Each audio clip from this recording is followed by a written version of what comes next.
What if I told you that you spent your whole life running away from yourself, always trying to please, to fit in, to be liked by everyone? And yes, sure, everyone might be very happy with you. Of course they are.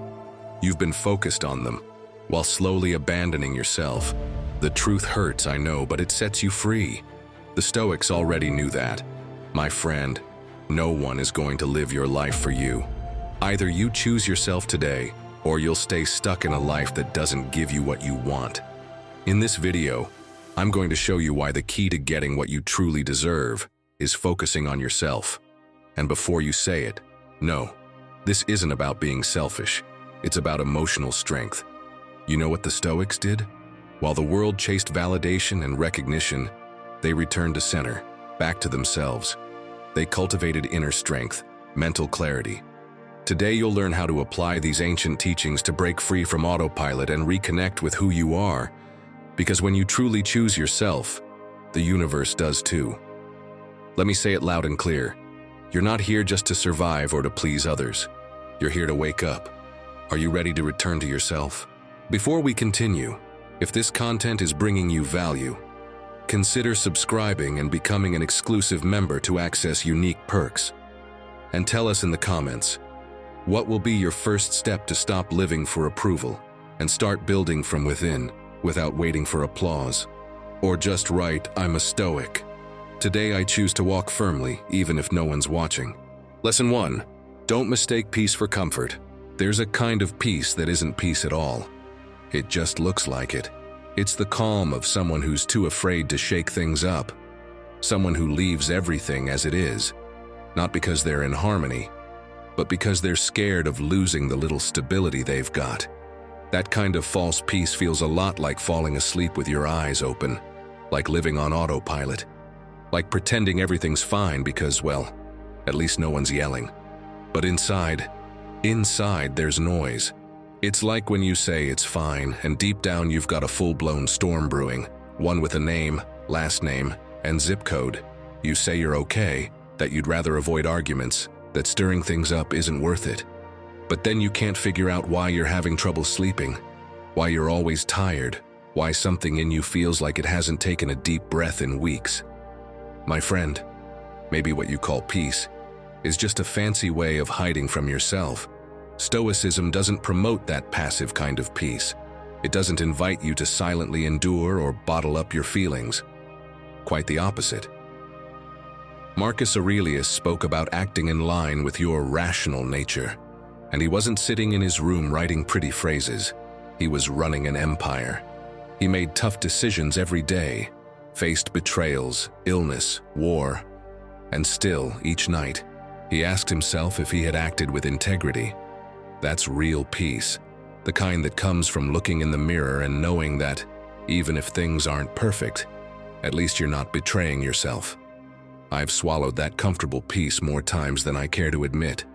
At a family dinner, one of my cousins, with his usual smug little grin, said, "Well, what do you know about stress? You make your living like some kind of bohemian." He said it in front of everyone casually, like it was nothing, and everyone laughed like it was just an innocent joke. I laughed too, lowered my head, and changed the subject. But inside, I was boiling, because it wasn't just a comment. It was a way of invalidating all the effort, the sleepless nights, the pressure of building something from scratch, of holding on when no one believes in what you're doing. I stayed quiet, yes, and I kept pretending I was fine the whole night. But when I got home, I felt empty, not calm, drained, not physically but emotionally. What really hurt was that I'd let myself down. That night, lying in bed, unable to sleep, that comment kept echoing in my head. And then I remembered something I'd heard on Sarah Desai's podcast. She talked about performative peace, that false calm we put on to avoid discomfort, to keep the peace. But that leaves us hollow inside. And I realized that's exactly what had happened to me. I hadn't stayed quiet out of maturity or wisdom. I'd stayed quiet out of fear. And that's not peace, that's surrender. My friend, if this resonates with you, if you know deep down you've been faking peace just to fit in, If you suspect that the calm you show the world isn't real but a way to protect yourself, then maybe it's time to move. So here are a few steps if they help. Next time you feel the urge to stay silent, ask yourself, am I letting this go because it truly doesn't matter? Or because I'm afraid of conflict? Be honest, not with others, with yourself. Then say what you really think out loud, even if it's just in front of the mirror. If it's hard to look at yourself, if something tenses up inside, that's not peace, that's repression. And finally, do something that pushes you out of your safe little bubble. Talk to that colleague you always avoid. Pitch that idea you're embarrassed about. Sign up for a class where you don't know anyone. Because if your life only feels comfortable but never moves you, then you're not at peace. You're stuck. So now tell me, what if that calm you keep showing off is just a pause between two fears? Real peace isn't the absence of problems. It's the presence of courage. Don't confuse being comfortable with being alive. True peace doesn't come from avoiding the world. It comes from facing it, from within, because it's there, in the middle of the movement, that a steady life is built. A life that doesn't need external approval to feel grounded. Lesson 2. Your mirror is talking to you. Every morning you look in the mirror while you wash your face, fix your hair, or brush your teeth. But you do it in a rush, without really looking. You check for dark circles, make sure your face looks okay for a video call, see if anything's out of place. But you don't ask the most important question: how am I really doing? That quick glance is like inspecting a car only from the outside. Are the tires full? Is the paint shiny? And then you move on. But you never pop the hood. You never check the engine. Until one day it breaks down in the middle of the road, and you say, I didn't see it coming. But you did see it. You just didn't want to face it. My friend, ignoring yourself is also a form of abandonment. There are signs you've been sending yourself for a while now. That knot in your stomach every Sunday night. That lack of drive when you wake up. That sudden anger that catches you off guard. But you cover it up. With work, with errands, with to-do lists. And while you're doing everything for everyone else, you still can't give yourself 5 minutes to really check in. It happened to me too. For months, every night while I washed my face, I felt this pressure in my chest, but I brushed it off. I told myself, I'm just tired. Tomorrow will be better. Until one night I looked in the mirror, and I didn't recognize myself. My eyes were dull. My face was tense. My skin looked dry, but the most jarring part wasn't physical. It was the feeling that I didn't know who that person was. I just stood there, still, and the thought was crystal clear. Who even is this? That's when I realized this wasn't random. I wasn't just feeling off. I had been neglecting myself consistently, day after day, quietly. Marcus Aurelius understood this centuries ago. He didn't talk about mirrors, but about something even deeper, inner reflection. In his meditations, he wrote, "The soul becomes visible to itself when it withdraws and observes its own movements."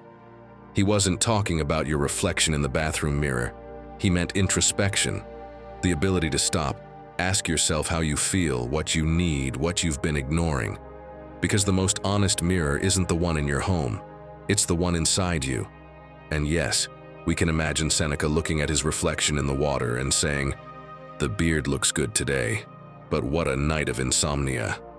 Even if it's said with humor, at least he'd admit it. You, on the other hand, keep dodging that uncomfortable conversation with yourself.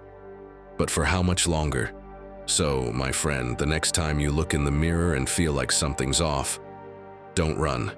Psychologist Julia Christina recommends something she calls a self-check-in, a habit that seems simple, but changes everything inside. It goes like this. Every day for 2 minutes, look at yourself in the mirror. No phone, no distractions, just you, and ask yourself how you're really doing. Honestly, no filters. Are you okay? Are you pretending? Do you feel frustrated, excited, exhausted, confused? Name it. Say it out loud. Then talk to yourself. It might feel awkward at first, but it works. Say something you'd say to a close friend if they were feeling the way you do. Something like, "You're doing the best you can," or "I don't want to keep going like this." That voice, your voice, can be the spark that ignites real change.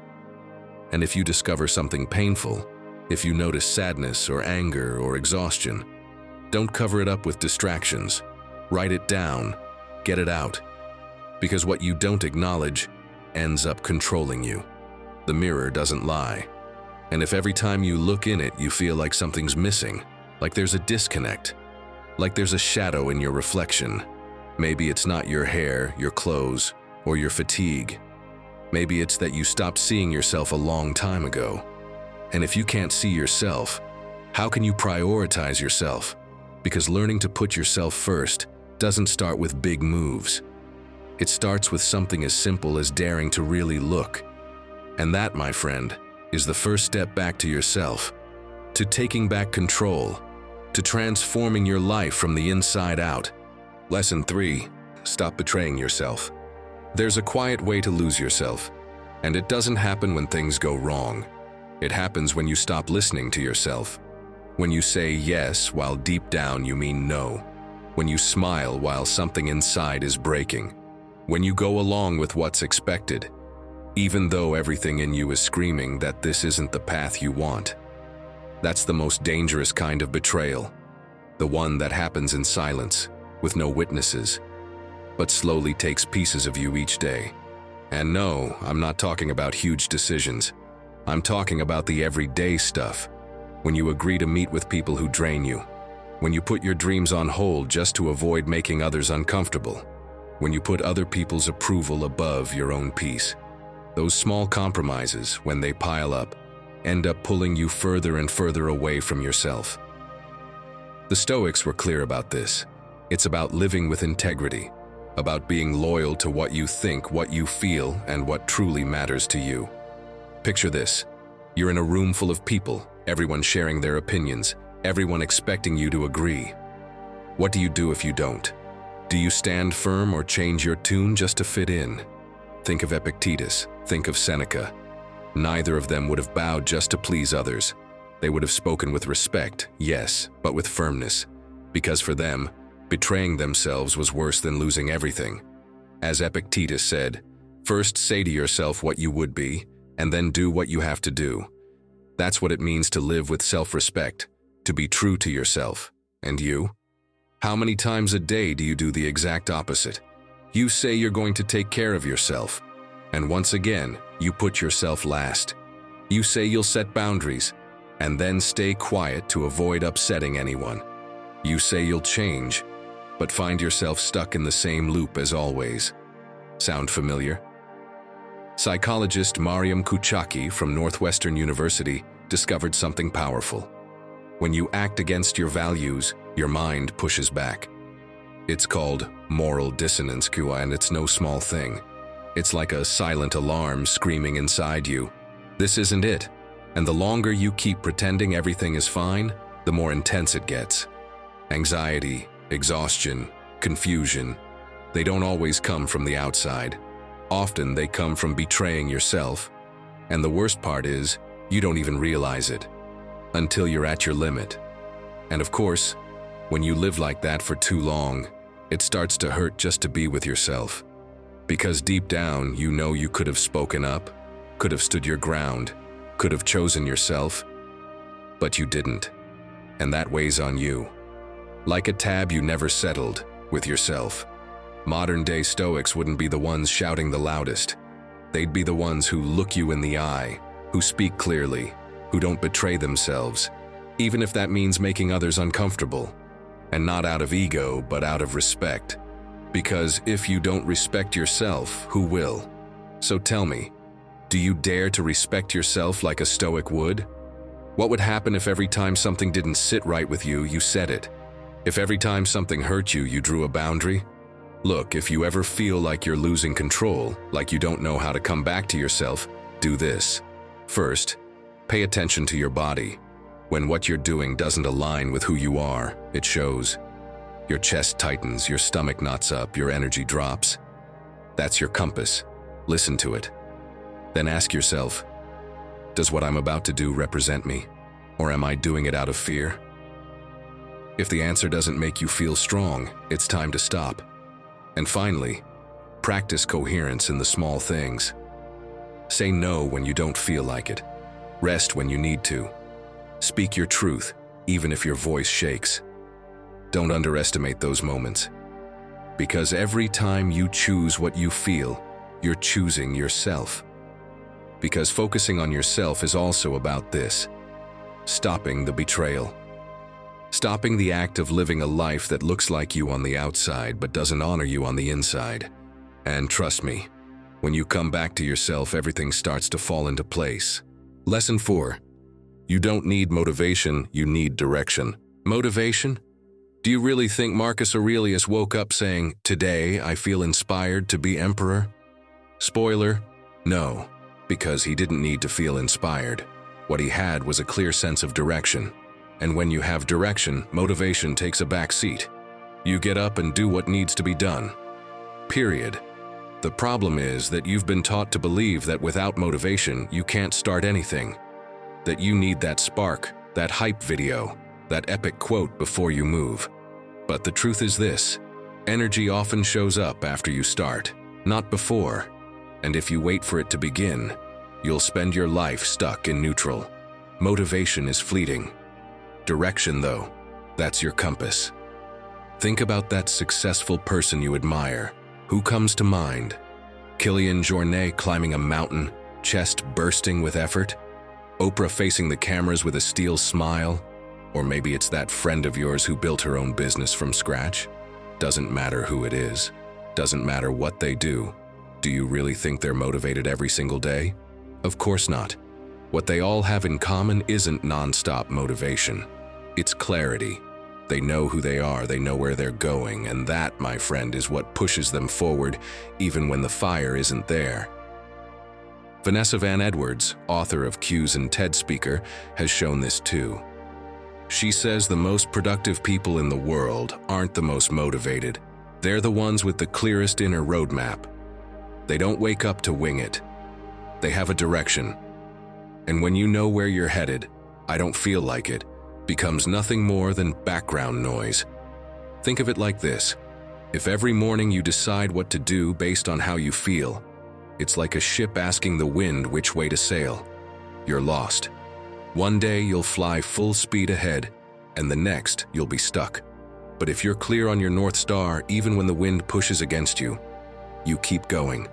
You adjust the sails. You move. My friend, if you've spent your whole life waiting for someone to say, "Come on, start," for someone to push you, to cheer you on, then what you've been chasing isn't your purpose, it's other people's approval.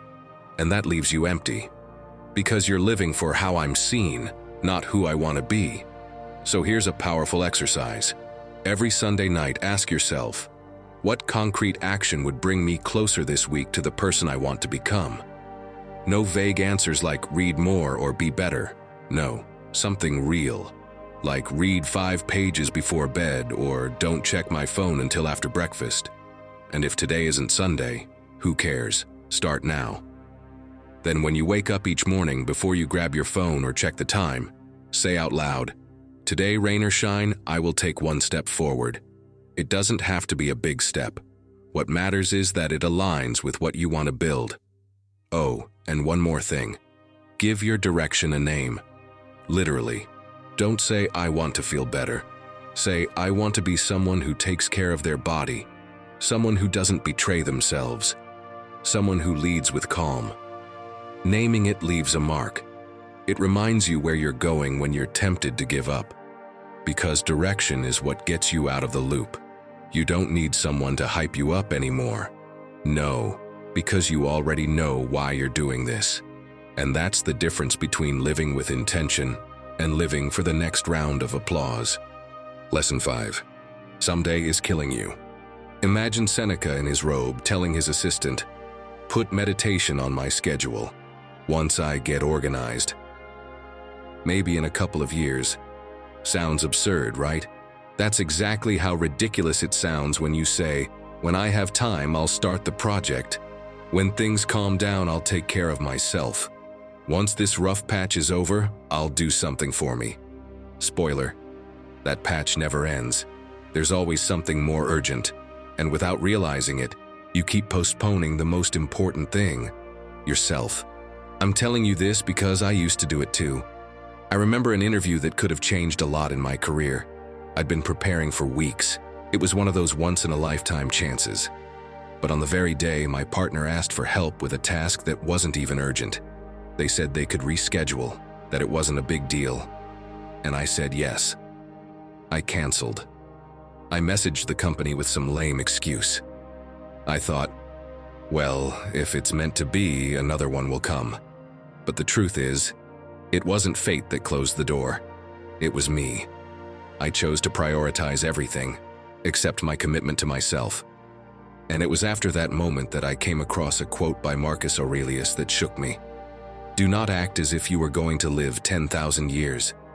Death hangs over you. While you live, while it is in your power, be good. And being good, my friend, also means keeping your promises to yourself. It means no longer putting yourself last. It means realizing that the call you haven't made, the course you haven't started, the dream still on pause, it's not because you don't have time. It's because you haven't given yourself that time yet. My friend, someday is killing you. As Jay Shetty says, it's the most dangerous excuse in the world. Because someday never comes, you have to claim it. And the more you delay it, the more you convince yourself that now isn't the right moment. But when will it be? When you have less energy, more responsibilities, less hope? Do you really think you'll be more ready than you are today? If you're not sure where to start, here's a simple compass you can use. Jay Shetty's advice again. To stop putting off what matters, stop making decisions based on what others expect. Instead of asking yourself, what will people think if I do this? Ask yourself this. How will I feel in 5 years if I do it, or if I don't? Try it. Think about what you've been putting off for months. Starting to write? Being honest with yourself about that relationship? Taking the leap that scares you? Now close your eyes and fast forward 5 years. You're still in the same place. Everything is the same. How does that feel? Pride or frustration? Then come back to the present and imagine the opposite. You did it. You started, even with fear. You tried. You took the leap. How do you feel now? That comparison is powerful. Because when you stop watching the clock and start looking inward, you realize the perfect moment doesn't exist. But you do. So go step by step. First, choose one decision you've been avoiding. Write it down. Second, ask yourself, how will I feel in 5 years if nothing changes? Third, answer with brutal honesty, no filters. And finally, take action today, even something small. Because you already know what'll happen if you don't. But you've yet to discover what might happen if you do. Remember this, every time you postpone yourself, you're telling the world that everything else matters more than you. But that can change, right here, today. Make it clear in the comments, I won't put myself off any longer. Or just write, Stoic at heart. That will be your first step forward, the first of many. Because your life doesn't start when the world calms down. It starts the moment you decide to prioritize yourself. Sixth lesson. Silence the world, listen to your soul. Have you ever felt like your head is about to explode, and you don't even know why? You can't quite figure out the signals it's giving you. There's just noise. Nothing terrible has happened. No one's yelled at you. You're not in pain. There's no visible crisis. And yet your mind feels like a tangled web full of knots. My friend, that's your soul trying to speak, and you've got massive speakers plugged into everything except yourself. News, social media, notifications, gossip. All of that, yes, you notice. Because we live in the age of external noise, a world where everyone wants to be heard, but no one's listening to themselves. It's like living with 100 voices all talking at once, but none of them are yours. Just look around. On the street, how many people do you see walking while staring at their phones? In line at the supermarket, is there anyone looking anywhere other than that tiny screen in their hand? We act like it's normal, but it's not. Some people know more about their favorite influencer than they do about themselves. Ah, if Marcus Aurelius could see us now. If he saw us glued to the noise outside and completely disconnected from ourselves, he'd raise an eyebrow and ask, "Are you really trading your soul for that?" Because yes, as he himself wrote, perfect tranquility consists in the good ordering of the mind. But tell me, how can your mind be in order if you're trapped by everything external? Science communicator Marian Rojas Estape calls it digital dopamine. That quick hit we get from checking our phone, giving us a shot of pleasure, that leaves us emptier afterward. Because we were born to be connected to ourselves, not to something outside. Our brains weren't built to handle constant stimulation, or to wake up and compare themselves to half the world, or to measure their worth by likes, filters, or what some stranger thinks. And I mean this seriously. You can't build yourself up if you're constantly focused on others. If every silence is filled with a screen, if you don't know how to be alone with yourself for even 5 minutes without a distraction, how are you supposed to focus on yourself, to truly know yourself, if you have more intimacy with your Instagram feed than with your own mind? This isn't a scolding, it's a wake-up call. A call to reconnect, to center yourself again on what matters, you.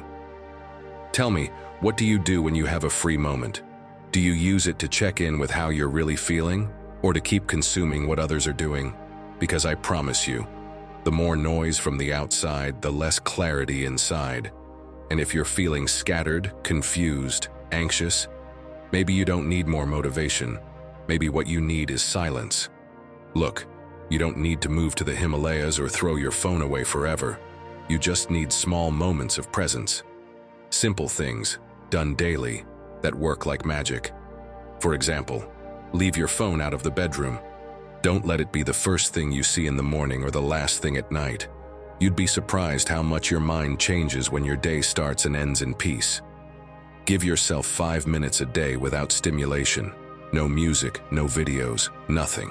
Just you, with yourself, reflecting on your day, on your actions, like the Stoics used to do. It might feel uncomfortable at first, I know. But later, it saves you. Because that's when you start hearing yourself again. And one more thing, instead of consuming so much content, create something. Write, draw, think on paper. Even if no one sees it, even if it's just for you. Writing by hand is like wiping the fog off the mirror of your soul. It lets you see what's really going on inside. Because in a world that wants to keep you distracted, choosing silence is an act of power. It's how you return to center, reconnect with your purpose, and reclaim your energy. So tell me, are you going to keep giving your peace away to outside noise, or are you ready to take it back once and for all? Write it in the comments if you're ready to reclaim your center. Leave. Starting today, I silence the noise and awaken my soul. Let's keep going. Lesson 7. Let your routine hold you up when everything falls apart. There was a time when everything felt like it was crashing down on me. My job didn't fulfill me. Relationships felt like a constant uphill battle. And there were days when anxiety didn't even let me breathe. I felt lost, disconnected, like I was stuck in a life that didn't quite fit. But there was something small, that kept me standing. It wasn't grand decisions, motivational quotes, or midnight miracles. It was the fact that I took cold showers every morning, that I went for a 15-minute walk without checking my phone, that I wrote down whatever was on my mind, even if it made no sense. 3 simple things. But those 3 things became my safety rope. They didn't fix my world, but they kept it from swallowing me whole. And the strange part? I wasn't doing it to show anyone. In fact, I felt embarrassed. Because while everyone was posting their perfectly productive mornings online, I was just trying to make it to noon without falling apart. But then I realized I didn't need to prove anything. My transformation wasn't meant to look pretty or be applauded. And that's why I found inspiration in what Marcus Aurelius did in his time. Before the sun even rose, he was already training his mind. He didn't wait for a good day. He prepared himself to endure, no matter what came. That was the routine that held him together. My friend, so often we don't do what we really need because we're afraid of seeming weird, boring, or too disciplined. What people might think holds you back more than your actual need for structure. But if you don't defend your space, no one's going to build it for you. And when things start falling apart, because they will, you won't have anything to hold on to. That's why you need a routine that doesn't rely on your mood, one that works when you're full of energy, and when you've got nothing left in the tank. As Jay Alderton, ex-military and British coach, says, "You can't build motivation in the middle of a disaster. It's trained before." Imagine him yelling that at you in the pouring rain with his British accent. And he's right. You don't create habits when you're hitting rock bottom. You build them beforehand, on the days when everything feels fine. They're like pillars in your life. Maybe you don't even notice them when things are steady. But when everything else collapses, they're the only thing still standing. Seneca said it differently, but just as powerfully. Life is not about waiting for the storm to pass, but about learning to walk in the rain. And if you're wondering where to start, don't look for anything complicated. Here are 3 very simple but powerful ideas. First, design your emergency routine. Pick 3 things you'll do even on your worst days. They can be small: making your bed, walking for 10 minutes, writing 3 lines on a page. They just need to be yours, things you can stick to without relying on anything external. Second, for the next 7 days, track what you do every morning. No judgment. Just observe. Do you start your day for you or for everyone else? And third, change just one habit. 1. Replace the most useless one in your routine with something that adds value. For example, instead of opening Instagram first thing in the morning, open your notes app and write 1 sentence that reminds you why you're on this path. As Seneca wrote, life isn't about waiting for the storm to pass. It's about learning to walk through the rain.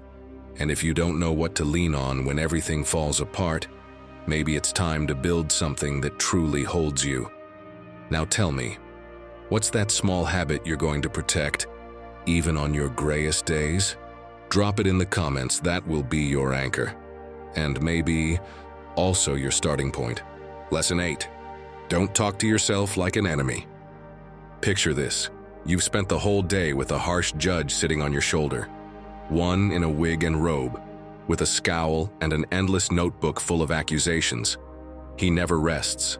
He doesn't miss a beat. He watches you from the moment you open your eyes until you go to bed. And the worst part? He's not some stranger. That judge is you. That constant judgment, those harsh words, they don't come from outside. They come from within, from you. And every time you give that voice power, you shrink a little more. Put yourself in this situation. You wake up late because you slept terribly. The moment you see the time, you jump out of bed and your first thought is, here we go again. You rush to get dressed, skip breakfast, and show up to work already feeling like the day is ruined. In a meeting, you mess up a small detail in a report, but your mind turns it into a verdict. What an idiot I must look like. The judge takes note. I'm not good at this, you repeat as you leave. Later, someone cancels the coffee date you had planned, and instead of thinking, oh well, another time, the judge slams the gavel. Of course, no one wants to hang out with you, and you believe it. Because the voice sounds familiar, it sounds like you. That judge doesn't shout, doesn't make a scene, doesn't show up with signs. He whispers, but his words weigh more than any insult from the outside. And then, in the middle of what feels like just another day, for a second you see yourself from the outside. And it clicks.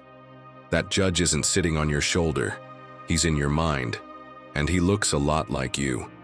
Something similar happened to actor Jonah Hill, as he shares in his documentary Stutz.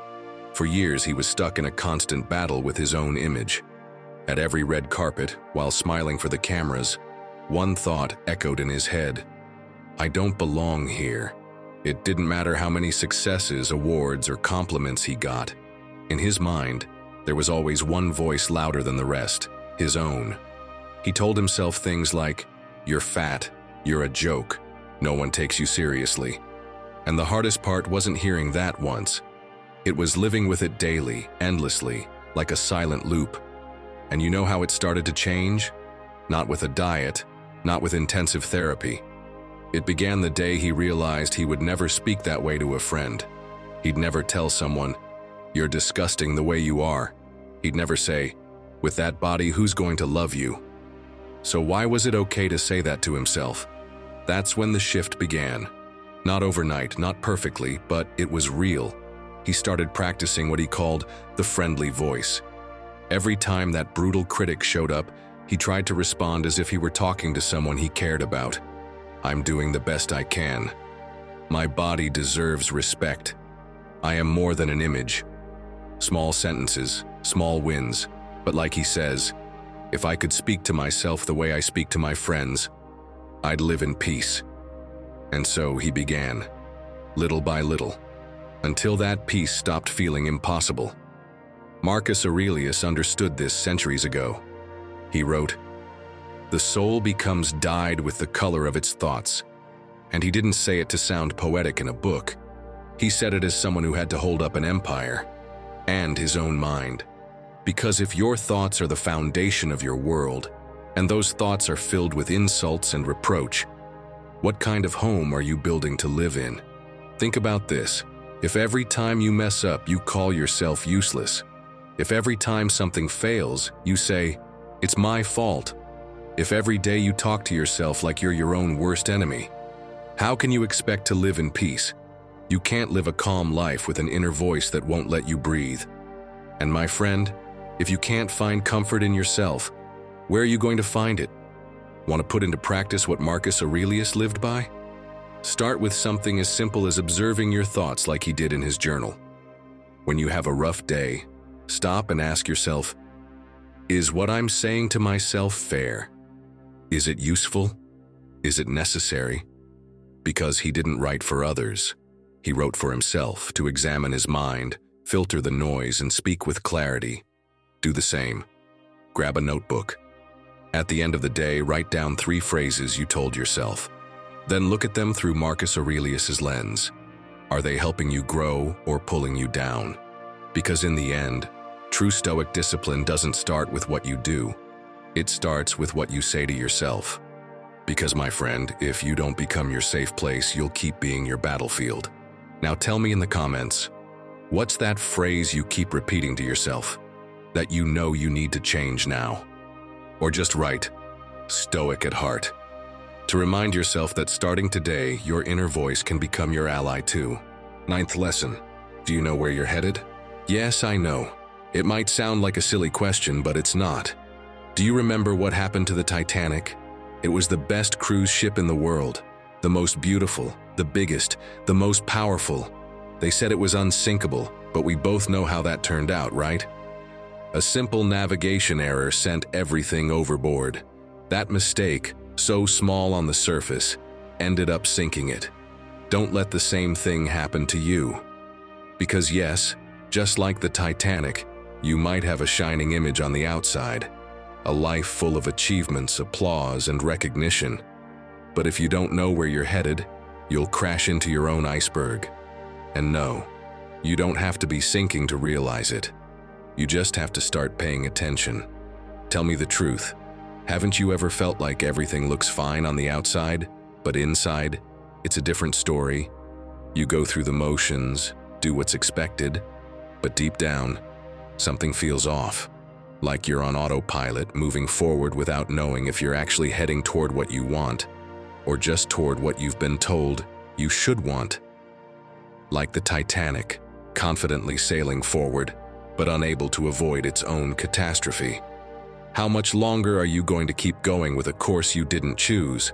Because even if the ship doesn't sink today, the emptiness only grows deeper. As Carl Jung said, your vision will become clear only when you look into your heart. Who looks outside dreams. Who looks inside awakens. And he couldn't have been more right. We're trained to look outward, to compete, compare, produce, to be that gleaming Titanic that dazzles all the other ships but never stops to check if it's actually headed in the right direction. Picture yourself for a moment every morning. You wake up, and the first thing you do is check your phone. Messages, emails, notifications. Then you rush through breakfast thinking about what needs to get done, what people expect from you. Hours pass and you haven't asked yourself even once, what do I want today? Why am I doing this? And of course, by the time night comes, it all feels like chaos. You were busy, but not present, rushed, but directionless. Sound familiar? And honestly, we've all been there. Have you ever felt like the world is collapsing on top of you? Everything comes at once, calls, tasks, demands, and there you are, running without pause. In those moments, you've got two options. Keep swallowing it all without thinking, mind burnt out, heart asleep, or stop. Yes, stop for just 5 minutes. Go for a walk, let the sun hit your face, look up at the sky. Ask yourself, what do I need right now? Because between the noise and the calm, you can always choose the path that brings you back to yourself. Marcus Aurelius, Emperor of Rome, surrounded by war, political chaos, betrayal. And still, every morning he'd take a moment to write in his journal, to remind himself who he was, what values guided him, what kind of man he wanted to be. The life of each of us is what our thoughts make it, he wrote. And he wasn't speaking from theory, but from the battlefield, from the heart of chaos. Even he who ruled an empire needed to return to his center. So what about you? Don't you think you could use that moment of clarity too, before you crash into yourself? Try it. Copy Marcus Aurelius's most powerful habit. Every morning, write down what you want to build with your day. Just one sentence. You don't need a 100-page journal. Just one clear intention to remind you of your course. You can also pause for 5 minutes at midday and ask yourself, am I going in the right direction, or am I just rushing ahead with no real purpose? That simple check-in might save you from another chaotic day. And above all, listen to your intuition more than to other people's opinions. If your inner compass is off, it doesn't matter how many external maps you follow. You'll never reach your true destination. Focusing on yourself isn't selfish, it's self-mastery. It's taking control of your life before someone else does it for you. Because if you don't know where you're going, any distraction can throw you off course. Any careless moment can be the iceberg that sinks you. Now, my friend, if you're ready to set a new course, go ahead and write in the comments. Starting today, I'll be the captain of my ship. That will be your commitment to yourself. Lesson 10. If you don't respect yourself, everything falls apart. Ah, respect. It's so easy to give it to others, your boss, your family, even that stranger who doesn't hear a word you say. But my friend, how complicated it gets when it comes to respecting yourself. You promise you'll start that course you were so excited about, but there it is, abandoned after lesson 2. You say you'll stop procrastinating, but you hit the snooze button like it's a sacred ritual. Do you know what really happens? When you don't keep your word to yourself, you're not just wasting time. You're giving away your power. Your word loses weight. And if you don't believe yourself, who else is supposed to? Have you heard the fable of the tree that didn't know who it was? Maybe yes. Or maybe you'll just see yourself in it. They say there was a tree, always anxious because it didn't know what it was supposed to be. The oak told it to be strong and solid. The apple tree said it had to bear fruit. The willow said it should be graceful and flexible.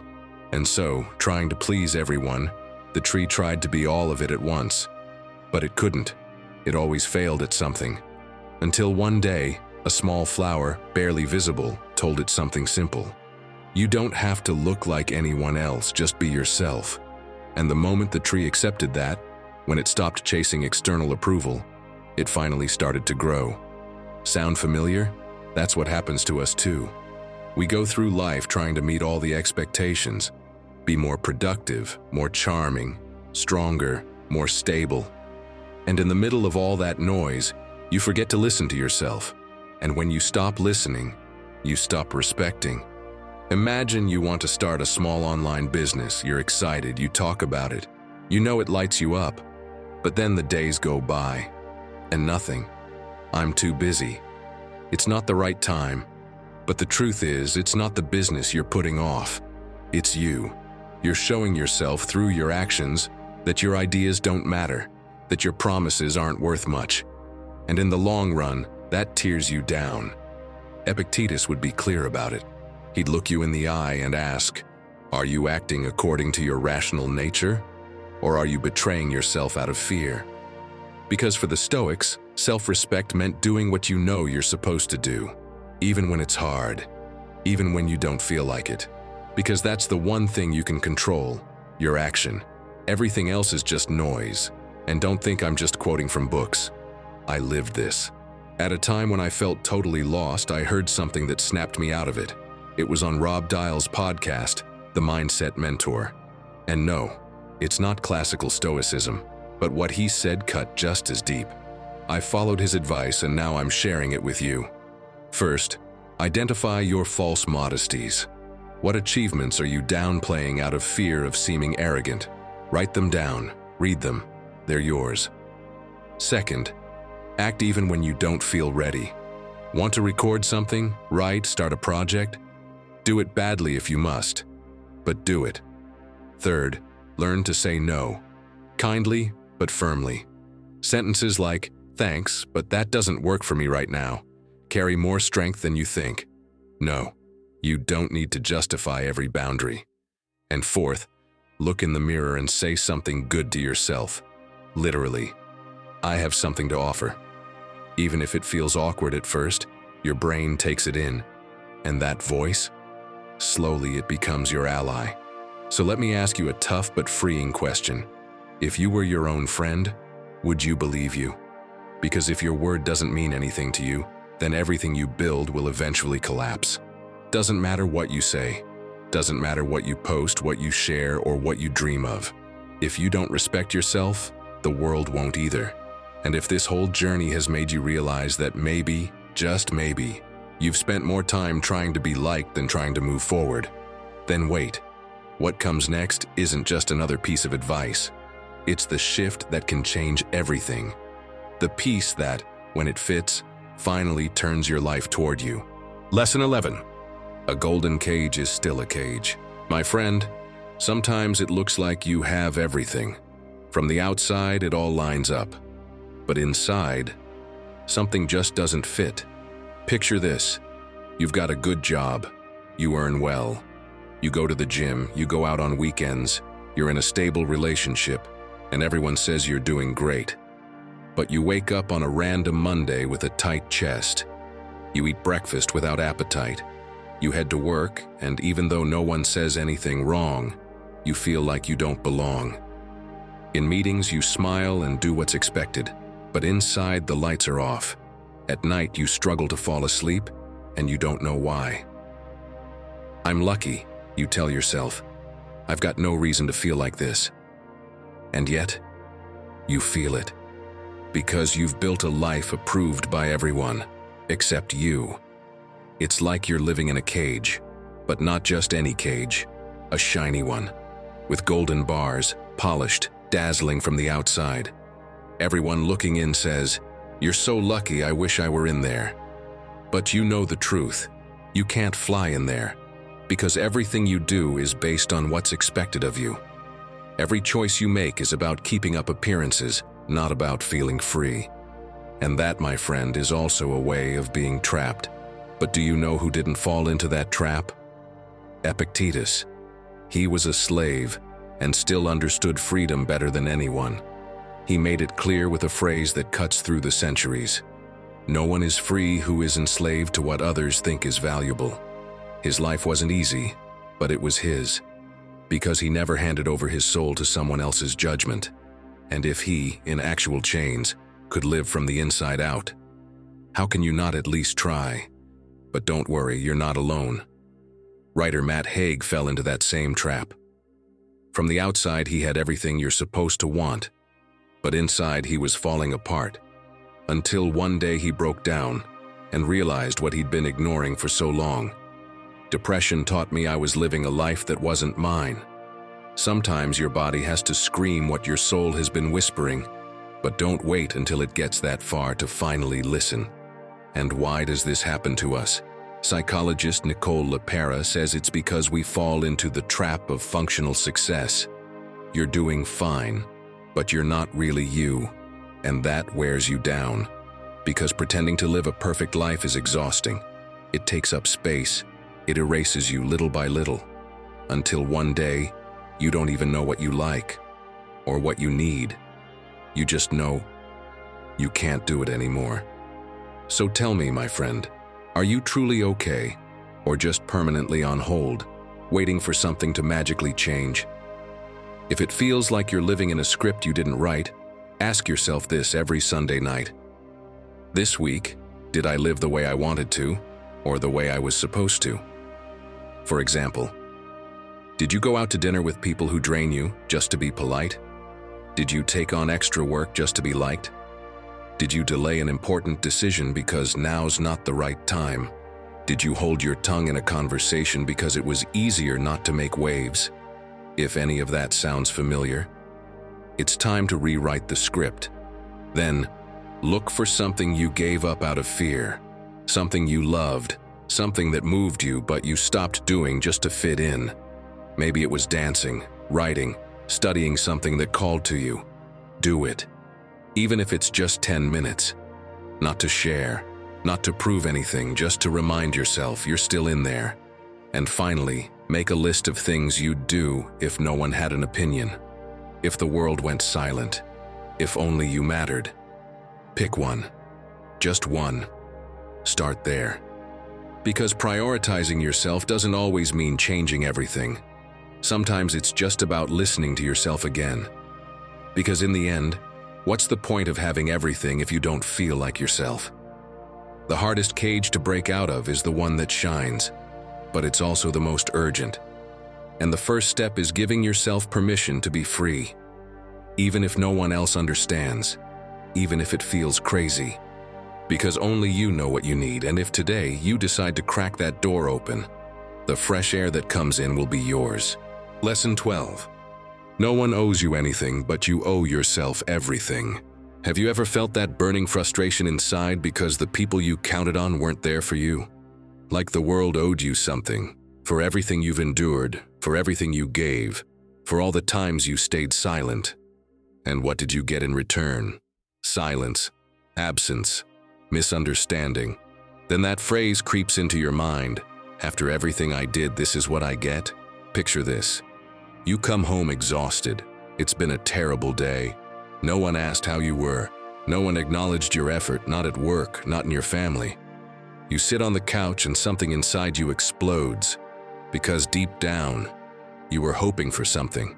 A simple gesture, a thank you, a I see you. But it never came. So you get frustrated, you shut down, and you think, nobody appreciates me. But what if that is the problem? What if you've spent too long waiting for recognition instead of recognizing yourself? Marcus Aurelius lived surrounded by applause, but also by betrayal, political pressure, and constant conflict. And still, every night, he sat down to write. Not to complain, but to remind himself of the one thing that truly belonged to him, his mind, his character, his responsibility. In one of his writings, he said, "Do what nature requires of you. Don't be distracted by anything else." Tell me, what is it that life is asking of you? That you stop waiting, that you rise up, that you take the reins because everything else you can't control. Stop placing the reward outside yourself. Stop placing the responsibility for your life in someone else's hands. If what you do isn't appreciated, so what? The Stoics taught us that the only esteem we should ever need is our own. No one owes you eternal loyalty. No one is obligated to understand you all the time. No one is responsible for healing your wounds. That work is yours. And when you take that on, everything shifts. Tell me, what is it you think the world owes you? That promotion you were promised but never got. That partner who said they'd be there forever, then left without warning. Or maybe the recognition you've been waiting on from your parents since you were a child, and still hasn't come. We've all carried that feeling of injustice at some point. As if someone owes us for what we suffered, for what we gave, for all we endured in silence. But my friend, let me say it again. The Stoics knew. Life owes you no explanations, no rewards, no comfort. And the sooner you understand that, the sooner you reclaim your power. Because if you're waiting for others to give you what you deserve, you'll spend your life on pause, like you need someone's permission to move forward. And here's the spoiler. That permission is never coming. So it's time you start moving. Not out of resentment, not out of pride, but for you. Because as Marcus Aurelius said, what matters is doing what's yours to do, without getting distracted by the rest. And right now, what's yours is to stop waiting and start building. Do you see it now? The world might let you down, but you can't keep letting yourself down. Not again. Take note of this. Stop waiting to be rescued. No one's coming. That's your job. Take action, even if no one claps for you. The merit isn't in being seen, it's in not betraying yourself. And here's a key point. Make peace with the past, but stop using it as an excuse, because the day you realize that no one except you owes you recognition, that day, my friend, is when true freedom begins. Lesson 13. Your focus shapes your destiny. Your focus decides your life.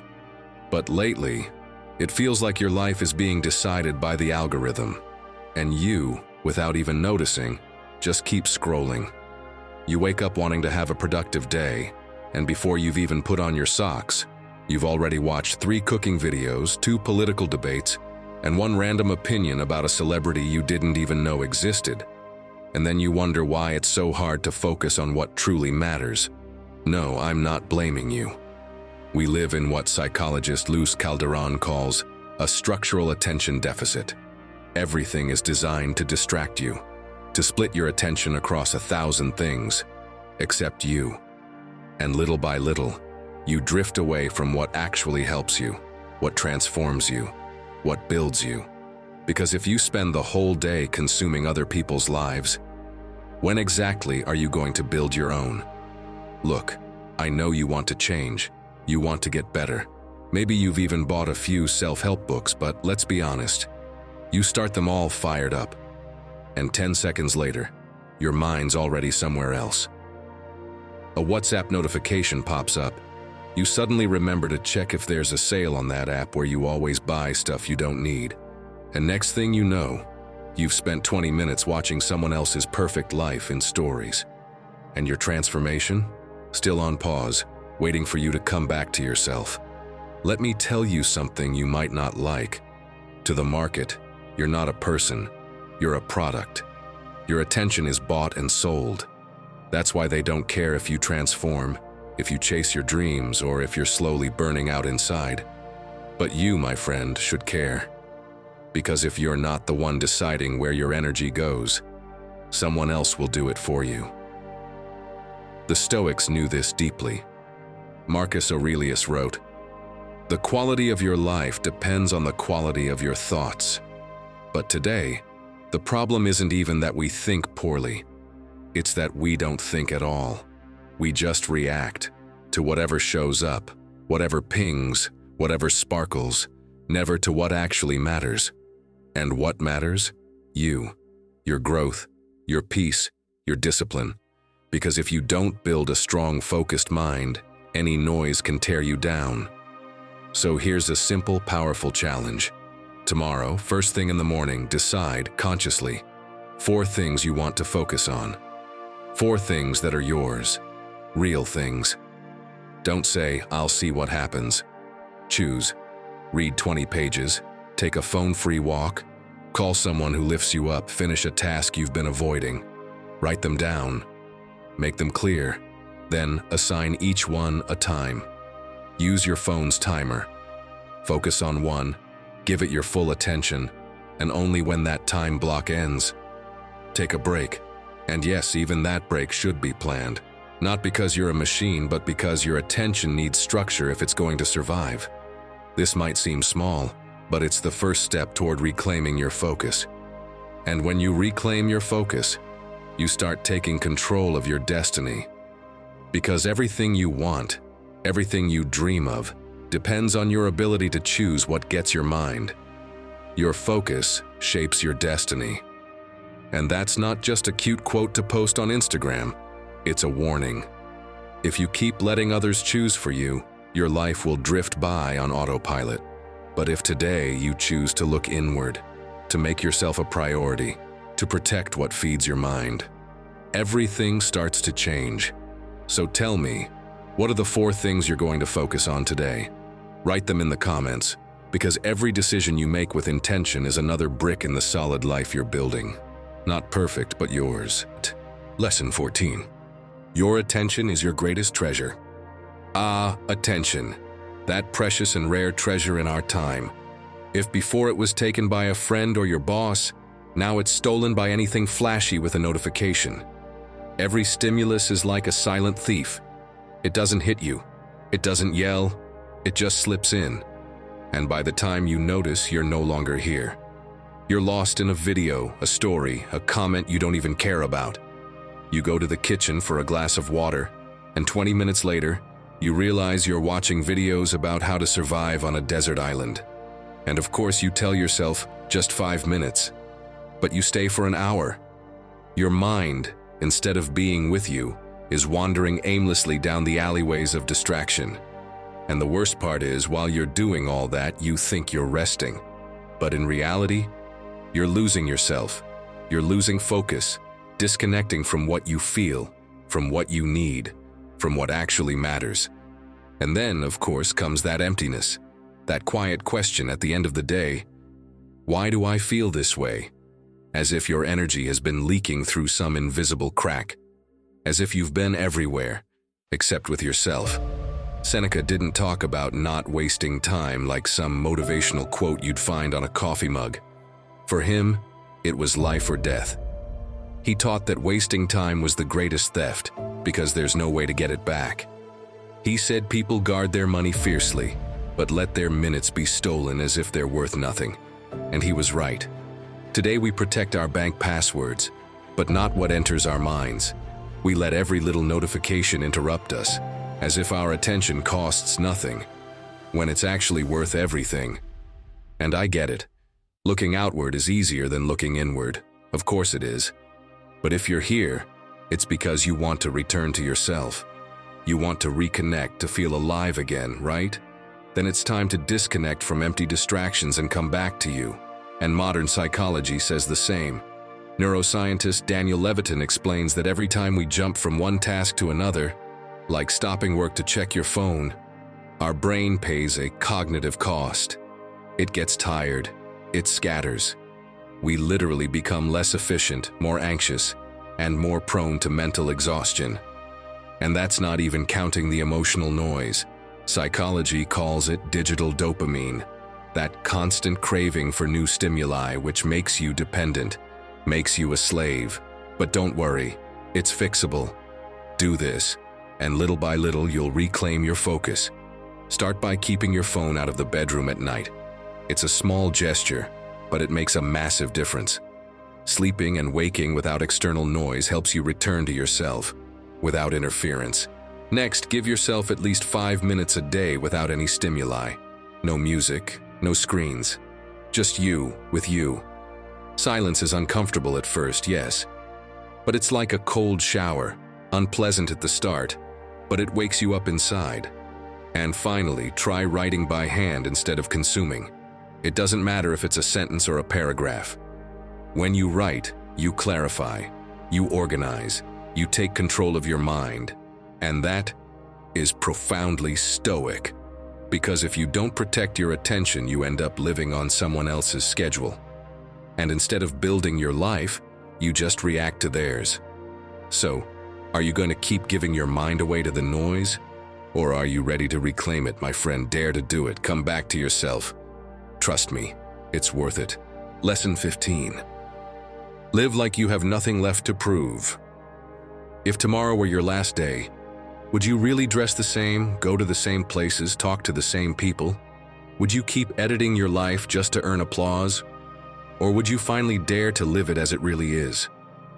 It's easy to say we don't care about other people's opinions, but there you are, choosing clothes to impress, posting quotes to sound deep, studying things you don't even care about because someone said it was the smart choice. Living to prove something is like running a marathon with a sign on your back that says, "Look at me, I'm running." You're not doing it for the journey, you're doing it for the gaze of others. And when that gaze is your only fuel, sooner or later, you burn out. That's exactly what happened to singer Jewel. For years, she lived under the weight of, "You have to become somebody." She rose to fame young, but she says all that attention left her empty. She went from stage to stage, interview to interview, being the image everyone expected, but completely disconnected from herself. Until one day she had enough. She walked away, disappeared for a while. And in that pause, she reconnected with her essence, with her purpose. Her real success didn't come when the applause was loudest, but when she stopped chasing it.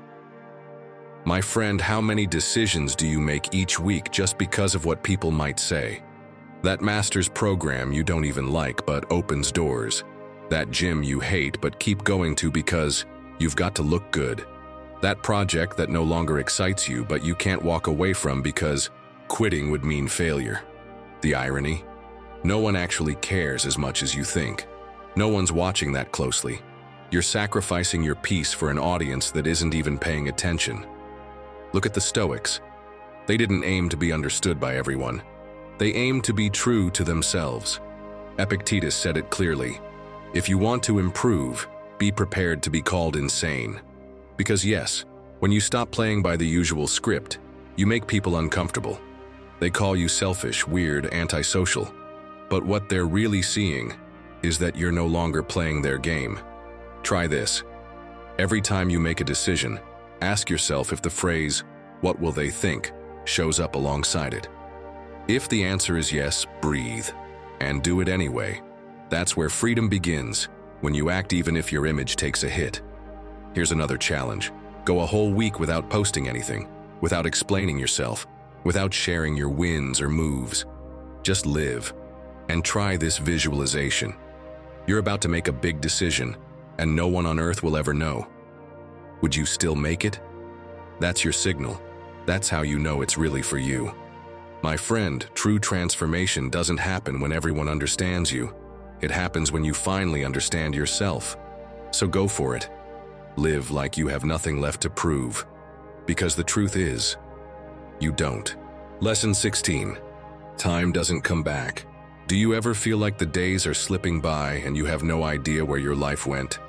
Like you're on a boat full of holes, bailing water non-stop, overwhelmed, exhausted, not realizing that you're sinking not from lack of effort, but because you're not fixing what actually matters. And the worst part, you've never stopped to ask if this was even your course, or if you've just been drifting wherever the current pushed you. That's how a lot of people live. Busy calendars and empty souls. Not because they don't have time, but because they've given it away without even noticing. Let me tell you something that'll hit home. Roberto was a programmer and a data freak. He tracked everything: website traffic, his team's performance, even the calories in his mom's cooking. Always looking out for everyone else. He recommended smartwatches to his friends, pushed his partner to see the physio, bought supplements for his dad. But he never even looked at himself in the mirror. His life had become a screen full of metrics, except his own. He'd wake up and sit in front of the computer with no ritual except a cold coffee. At 50, during a routine checkup, his doctor told him, "You're on the verge of diabetes. How much do you move during the day?" Roberto shrugged. He'd never asked himself that. He bought his first fitness tracker and the answer was brutal. Less than 1,000 steps a day. Practically nothing. That's when it hit him. He'd spent years prioritizing everything, except himself. He had lived like he was his own final project, at the bottom of his own list. Since then, he blocks out his mornings for walking, doesn't answer emails before 10, and says his health is no longer in the cloud. It's in his feet. Because having data isn't enough, my friend. If you don't make yourself a priority, not even the best algorithm can save you. And if anyone understood this clearly, it was Seneca. In his essay on the shortness of life, he wrote, "It's not that we have a short time to live, but that we waste much of it." And when he said it, he wasn't talking about productivity or squeezing the most out of every minute. He was talking about awareness, about knowing exactly where your life is going, because each hour is just that, life that won't come back. Seneca knew the best investment isn't in property or stocks, it's in your hours. Because if you don't protect your time, you're protecting nothing. So, if you feel like your time is slipping away without leaving a trace, hear this. First, do a brutally honest audit of your days. For 3 real days, write down how you spend every half hour. No filters, no excuses. Only then will you see where your life is leaking. Maybe in endless scrolling, in favors no one returns, in worries that add no value. Next, create your list of sacred hours, moments you reserve for yourself, even if the world's falling apart. Maybe it's the first hour of your day for movement, half an hour in the afternoon to write, 20 phone-free minutes just to think. The amount doesn't matter. What matters is that it's non-negotiable. That's your appointment with you. And finally, before you say yes to something, ask yourself this: does this deserve a part of my life? Because that's what you're giving. Not a little break, not a spare moment. Minutes that won't come back. And your answer, my friend, needs to be honest. Because your peace is worth more than a full calendar. Each day isn't just another square on the calendar. It's a chance you won't get again. And if you don't prioritize yourself, no one else is going to do it for you. But even if you manage to protect your time, there's one more thing you have to learn to guard just as fiercely. Because if you don't, everything else slips away too. 17th lesson. Be quiet and prove it. My friend, what's the point of saying you're going to change if you already know you won't? How many times have you promised to start on Monday, only for Monday to bring just another excuse? Do you realize you've become your own saboteur? When you're always talking about what you're going to do but never actually doing it, what you're really looking for is a pat on the back, some quick validation. But that's not prioritizing yourself. Truly prioritizing yourself, my friend, is doing what you need to do, even if no one sees it, even if no one claps for you. Picture this. You tell your friends you're going to change your habits, that this time you're getting up early, putting your phone away at night, eating well, and working out. You get hyped up by their "that's awesome" and "good for you." Monday comes. You sleep in, skip breakfast, and tell yourself, well, I'll start tomorrow. Tuesday, you order fast food because you're stressed. By Wednesday, you've forgotten everything you said. But in your mind, you still feel good because you already said it. And there's the trap. You feel like you've made progress just because you announced it, not because you did it. If you need a real-world example, look at what Nathaniel Drew did. He realized that talking about his goals publicly drained the energy he needed to follow through. He said every time he said it out loud, it felt like he'd already accomplished something without having done a thing. So he made a choice: work in silence, stop announcing, and the change was real. In one of his videos, he says it clearly.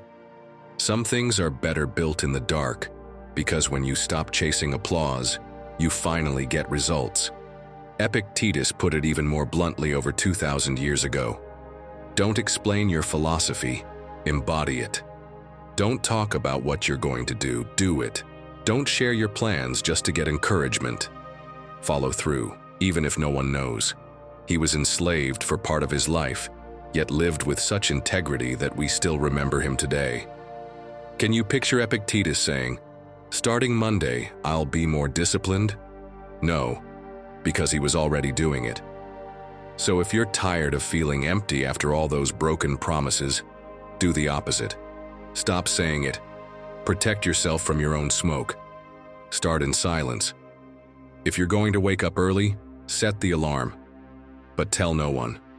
Just do it. If you're cutting sugar, don't post about it. Just do it. If you're starting a project, don't post pics of your laptop. Just work. Not to hide, but to protect what matters. And if someday you wonder whether it's worth doing things without telling anyone, remember this. Nothing shines brighter than someone who changes without asking for permission. Because real change doesn't make noise. You see it in someone's energy, in their eyes, in their consistency. That's the kind of transformation that matters. The one that doesn't chase likes. The one that doesn't need witnesses. You are not what you announce, you are what you do. What you repeat. What you hold on to when no one's watching.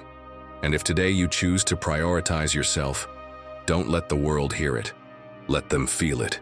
Because that's the kind of change that truly transforms your life from the inside out. That's the change that gives you back control. Lesson number 18. Don't wait any longer. The time is now. You probably have that dream you've been holding on to for years. That trip you always say you'll take when you have time. That project that's been in your head for months. That life change that sounds amazing, but that according to you, just isn't possible right now. Why? Because you don't have enough money yet.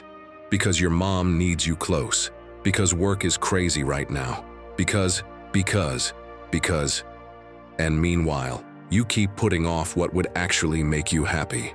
You keep focusing on everything happening around you, instead of what you need inside. And my friend, if you only live for what's outside of you and not for what moves you from within, then you're not living your life, you're living someone else's. And that's exactly where the Stoics raise their hand. Because if they made one thing clear, it's this: putting yourself off is a quiet form of self-betrayal. Epictetus said, "No human being is ever lost except by their own doing." And he was right. Every time you postpone yourself, every time you put yourself last, every time you ignore that inner voice asking you to act, you're losing you. That's why their philosophy wasn't just about enduring. It was about turning your attention inward, about stopping the search for permission and starting to live from within. Because fulfillment doesn't arrive from the outside. It starts the moment you take responsibility for yourself. Now, not tomorrow. You know what Seneca would say if he were listening to you right now? While we waste time hesitating, life is slipping away. And how true that is. It's not that you don't have time. It's that you're giving it away to everything that doesn't build you. A Stoic doesn't need guarantees. They need intention. If something matters, if it feels right for you, you do it. Period. Even if everything shakes, even if you don't know how it's going to turn out. Because waiting for things to be perfect is just a fancy excuse to never begin. And if you're thinking, yeah, but I don't have everything I need, then hear this. Do you know Daniel Habif? Today he fills theaters and is one of the most listened to speakers in the Spanish-speaking world. But do you know how he started? Recording videos in his car. Literally. No lights, no fancy mic, no studio. Just him, his voice, and a phone propped on the dashboard. Today he sells books, tours the world, and speaks to thousands. And why? Because he didn't wait for perfect. He started with what he had, and look where that took him. So, my friend, what's your excuse today? Now it's your turn. What are you putting off? What part of your life are you leaving on pause, waiting for a moment that may never come? First, commit to one small action. Just one. Want to get in shape? Do 5 minutes of exercise today. Want to write? Open a doc and write even one messy paragraph. Want to change careers? Research a single alternative. Don't overthink it. Do something. Second, schedule a no excuses day once a week. A day where you force yourself to move forward, even if it's uncomfortable. Even if you don't feel like it. Even if fear is whispering in your ear that you're not good enough. And third, burn this into your mind. Make done is better than perfect your phone background. Not just a cute quote. Let it be the silent push you see every day, reminding you that yes, you can. That yes, it is worth it. That yes, you are capable. Because remember what Seneca said, life is not short, we just waste it. And if you keep waiting for the perfect moment, that moment will never come.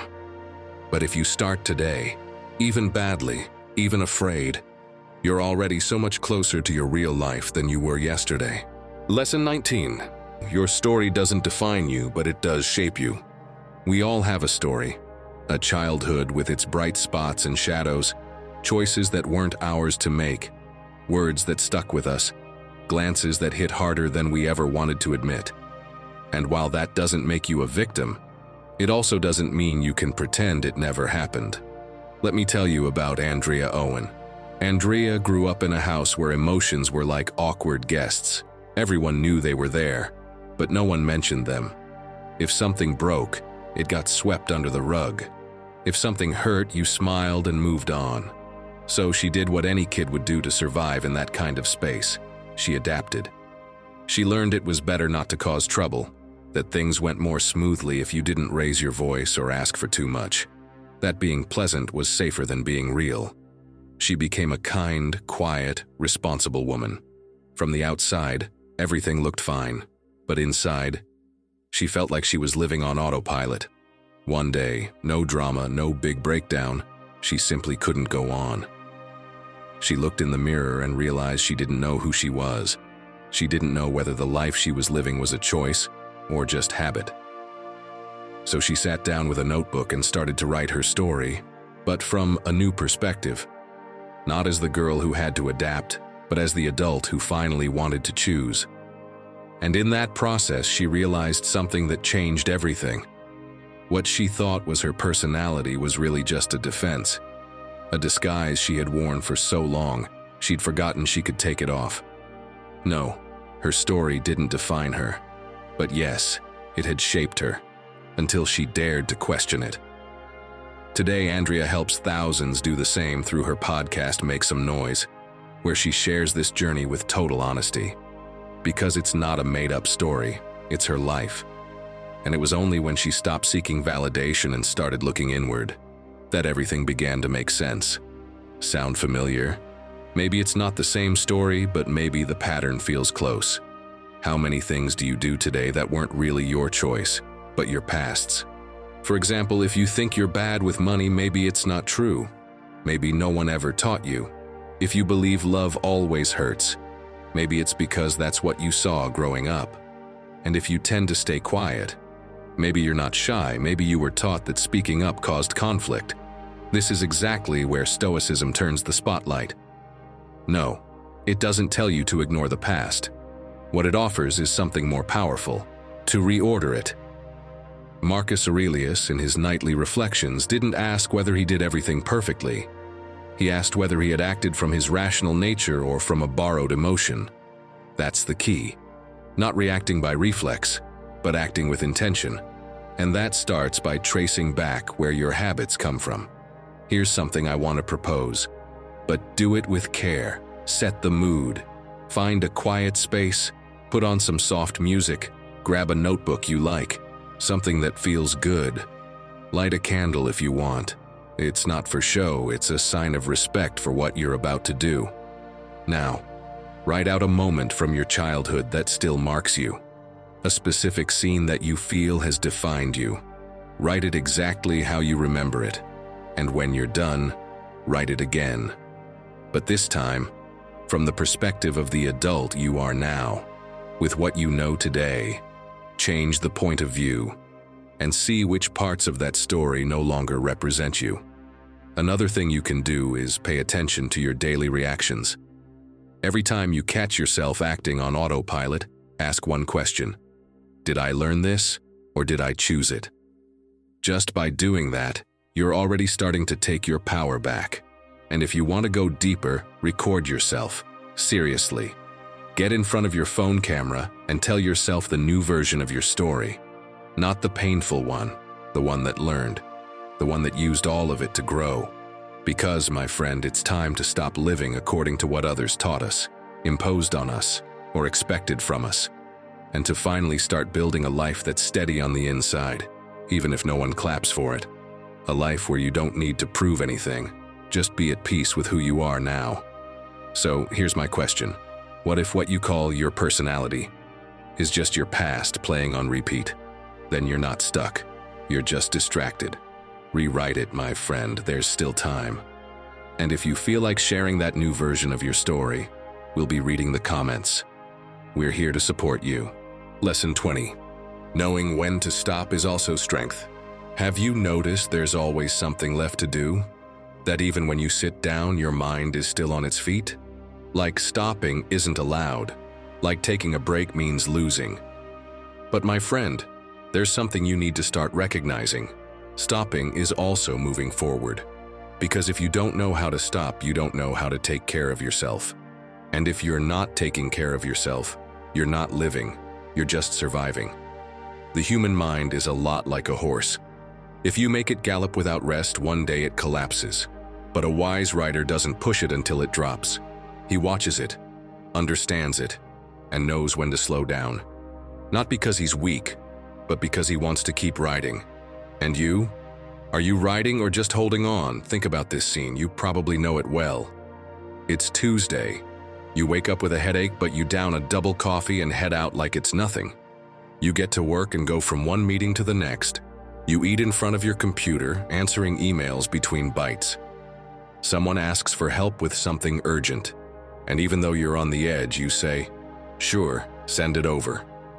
You get home dragging your feet. Your partner sees the tension, but you say the classic, "I'm fine." You shower while mentally going over tomorrow's to-do list. And that night you don't sleep. Again. But the next day, you do the exact same thing. You keep telling yourself, "I'll rest this weekend." But Saturday comes, and it's packed too. What you don't realize is that if you don't stop, life will stop you. And when it does, it'll show up as anxiety, burnout, or something even louder. Then what? I used to think rest was a reward you give yourself after you've finished everything, but you never finish everything. That's when guilt creeps in. That little voice that says, "Really? You're going to stop now, with all that's left to do?" Psychologist Nick Wignall explains that the problem isn't laziness. It's the guilt we feel when we're not being productive. As he puts it, rest isn't a luxury or a sign of weakness. It's part of what lets us perform well, think clearly, and not burn out. But even when we rest, we do it wrong. We meditate with an app in hand, tracking our breaths like tasks. Can you imagine Marcus Aurelius getting a notification? Time to be more mindful. And if you don't know where to begin, take a cue from someone who did, Seneca. He didn't see rest as a luxury, but as a duty to oneself. While the world rushed by, he stopped to read himself, to think, to observe. His rest wasn't empty. It was reflection, study, growth. And he said it clearly. If you don't stop to examine your soul, you'll end up acting like everyone else, without direction. Imagine turning rest into an act of growth, not escape. That's what Seneca did, and you can do it too. Want to know how? Start with something as simple as scheduling your rest like you would a meeting with someone important. Because it is. It's with you. Block out time to do nothing, or better yet, to do something with no purpose. Go for a walk, stare out the window, breathe. And try leaving a day without plans. Let your body follow your decisions, not your schedule. If guilt shows up, write a list of all the reasons why you need and deserve to stop. Read it out loud. And remember, resting isn't quitting. It's reminding yourself that you matter too. My friend, even the tallest trees rest in winter. They don't bloom all year. And that's okay. Because they know that to grow strong, they have to stop first. If you choose to prioritize yourself, that also means knowing when to stop running. Because sometimes the truest act of self-love is sitting down with yourself in silence and saying, "Today I take care of me." Lesson 21. You are not missing anything. You're already complete. Sometimes we go through life feeling incomplete, as if life hasn't really started yet, because we're still waiting for something else. That dream job, the perfect partner, more energy, the right moment. You know what I call that? The almost syndrome. I almost went for it, or I almost got the courage. It's that mental trap that keeps you postponing your life, waiting for everything to fall into place. But meanwhile, the days go by, and you're still there, looking outward, feeling like something's missing, when in reality you already have everything you need to begin. It's like frantically searching for your phone only to realize, 20 minutes later, that it's been in your hand the whole time. That's how we move through life, looking for something outside that can only be activated from within. And this was something the writer Helen Hooven Santmeyer came to understand, though not right away. For years she worked in libraries, took care of her family, and pushed her own ideas aside, thinking her moment to write would come when she had more time, when inspiration returned, when life settled down. And that when never came. Until one day she got tired of waiting. She sat down to write and finished her masterpiece at the age of 88. No one saw it coming, not even her. But she realized that everything essential was already with her. Her story, her language, her voice. She just needed to stop putting herself off. And you? How many times have you held yourself back because you thought you weren't ready? You haven't started studying because you think you're too old. You haven't started a business because you don't know how to use social media. You haven't changed direction because you feel unsupported. But most of the time, what's holding you back isn't lack of resources. It's lack of decision. So the real question isn't, what am I missing? But what can I do with what I already have? Here are 3 steps you can take starting today. 1. Write a list of everything you're good at, no matter how simple it seems. Are you good at connecting with people, solving problems? Are you a good listener? Are you patient? That's your toolkit, your invisible capital. And until you recognize it, you'll keep believing you have nothing. 2. Think of something you've been putting off. Don't look at it as this huge, impossible thing. Ask yourself, what small step can I take today to get closer? Send that email. Do a bit of research. Block out 30 minutes to focus. 3. Every night write down one thing from your day that you used to take for granted, but now value more. That quiet reading time, that peaceful meal, that unexpected message. Because when you learn to appreciate what you already have, you stop begging for what you think you lack. Epictetus put it simply, wealth consists not in having great possessions, but in having few wants. And he didn't say that as a cute phrase to hang on your wall. He said it because he understood that when you're full on the inside, you stop spending your life chasing things outside. So, my friend, stop waiting for the world to get its act together so you can start living.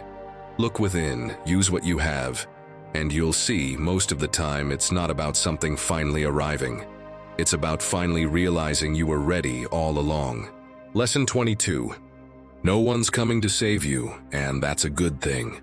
Have you ever caught yourself fantasizing that something or someone will come and rescue you?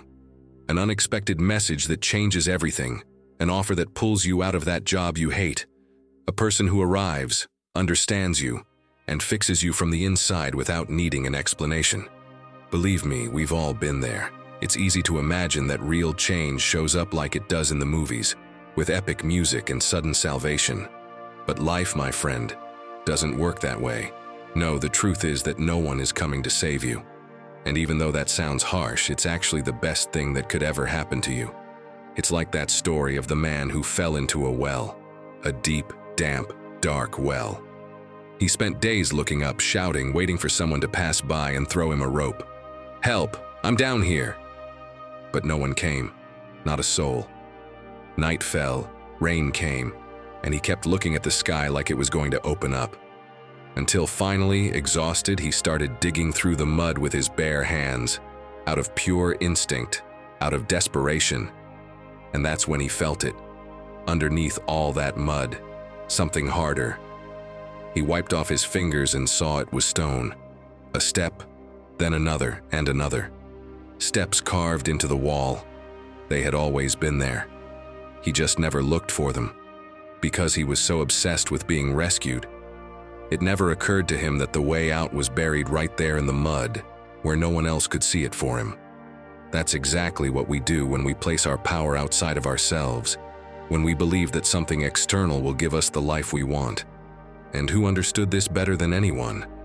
The Stoics, of course. Epictetus said, "Don't seek for events to happen as you wish, but wish for events to happen as they do, and your life will go well." It's an elegant way to remind you that the sooner you accept that no one else is coming to change your reality, the sooner you'll start truly moving forward. Do you know what they call this in today's world? Laia Soler, in her podcast Unfiltered Psychology, calls it the magic waiting syndrome.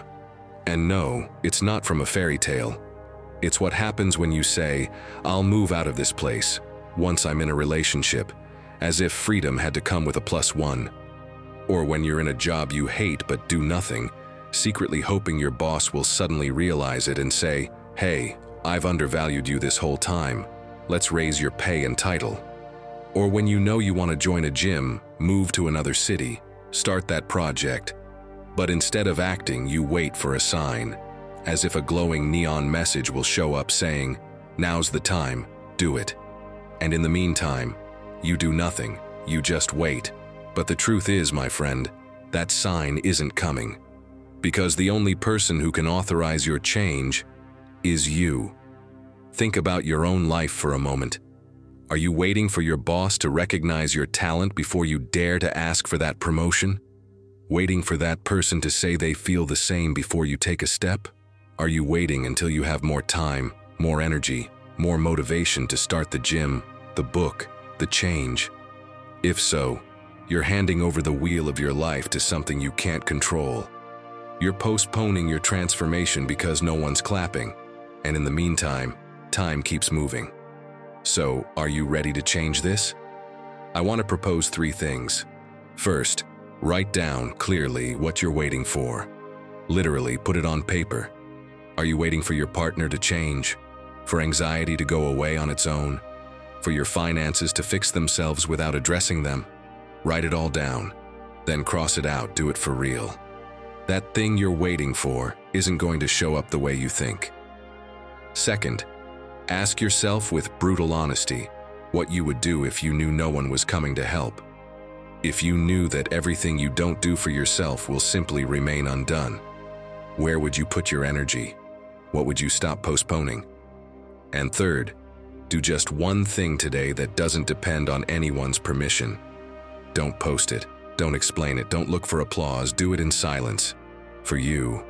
Because that's where real change begins. In what you do when no one's watching. My friend, stop looking up at the sky waiting for helicopters. What you need is already beneath your feet. Your legs, your decision, your next steps. That's your way out.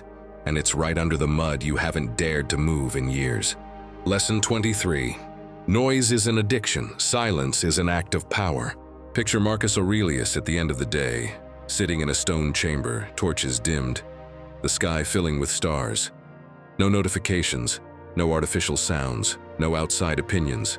Just him, his breath, and the same questions that visited him every night. Did I act wisely? Did I stay in control or let myself be dragged by impulse? Did I choose from within or from what others expected of me?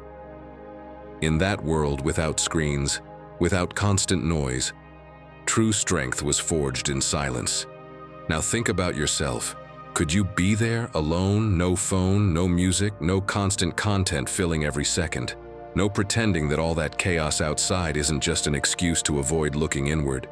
Because silence isn't empty, my friend. It's full of the answers you've been postponing your whole life. Your mind right now might look more like a shaken fish tank, thoughts crashing into each other non-stop. And if you never stop, the water never clears. So when was the last time you had breakfast in silence? Took a walk without earbuds? Ate a meal without staring at your phone? Every time you avoid those moments, you're sending yourself the message that your inner world doesn't deserve your attention. Like Diego Dreyfus says, some people can't stand being alone not because they're afraid of silence, but because they're afraid of what they might discover if the noise stops. And that's how you get used to living outward, chasing validation, distracting yourself from the emptiness you don't want to face. But if you truly want to change, if you're ready to stop living for others and start building a solid life from the inside out, then you have to learn to listen to yourself. Epictetus said it plainly. If you wish to be wise, first learn to listen to yourself. And now more than ever, when everyone talks non-stop, when there's noise even in your fridge, the most revolutionary act is to dare to be with yourself without distractions. Are you ready? The first step won't be easy, but I know you can do it. Try having one breakfast in total silence. No phone, no music, no background voices. Just you and your thoughts. At first it'll feel endless. Time will seem to drag, but that's a good sign. It means your mind is starting to detach from the noise, and that is the beginning. Next, create your own daily minute of controlled noise. A moment when you turn everything off and sit with a blank page. Write whatever comes up. Anything.